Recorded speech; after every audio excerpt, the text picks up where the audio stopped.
Pieds nus sur la terre sacrée avant le Nouveau Monde. Le 14 janvier 1879, chef Joseph s'adressait à un grand rassemblement de membres du cabinet et du Congrès. Les membres de sa tribu mouraient en grand nombre et il suppliait le président Hayes de permettre aux survivants de retourner dans leur ancienne terre du Nord-Ouest. Son appel fut finalement entendu et en 1883, une petite bande de femmes et d'enfants fut autorisée à y retourner.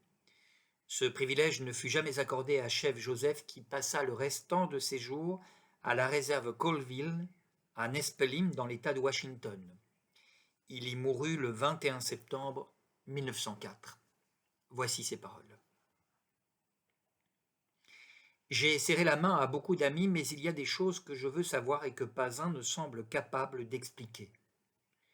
Je ne peux comprendre comment le gouvernement, qui envoie un homme combattre, comme il le fit avec le général Miles, peut ensuite rompre ses promesses.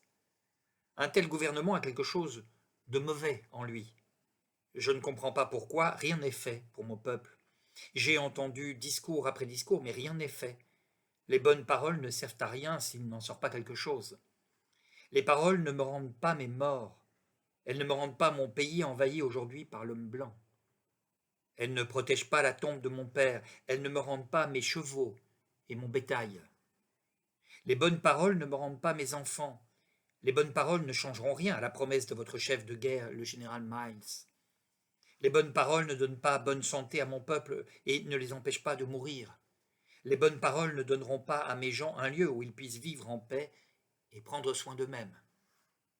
Je suis fatigué des discours qui ne débouchent sur rien. J'ai le cœur malade quand je me rappelle toutes les belles paroles et les promesses non tenues. Il y a eu trop de paroles venant d'hommes qui n'avaient pas droit à la parole. Trop de mauvaises interprétations ont été faites. Trop souvent, les hommes blancs se sont mépris sur les Indiens. Si l'homme blanc veut vivre en paix avec l'Indien, il peut vivre en paix. Il n'est pas nécessaire de se quereller. Traiter tous les hommes pareillement, donnez-leur la même loi, donnez-leur à tous une chance égale de vivre et de croître.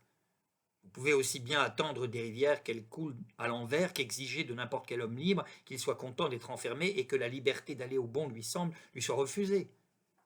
Si vous attachez un cheval à un piquet, vous attendez-vous à ce qu'il grossisse?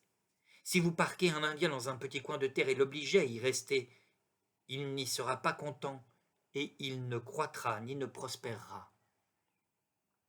J'ai demandé à certains grands chefs blancs d'où ils tenaient le droit de dire à l'Indien qu'il resterait dans un endroit alors qu'ils voient les hommes blancs aller où ils veulent. Ils ne peuvent me répondre.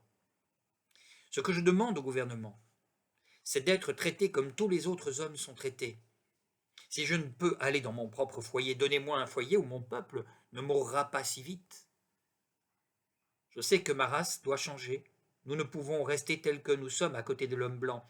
Nous ne demandons qu'une chance égale de vivre comme tous les autres hommes vivent.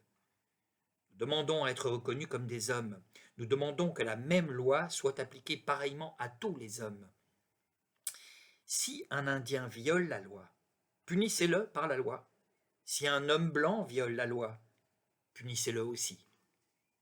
Rendez-moi ma liberté, liberté de voyager, liberté de m'arrêter, liberté de travailler, liberté de faire du commerce là où je le choisis, liberté de suivre la religion de mes pères, liberté de penser et d'agir pour moi-même. Et j'obéirai à chaque loi ou je me soumettrai au châtiment.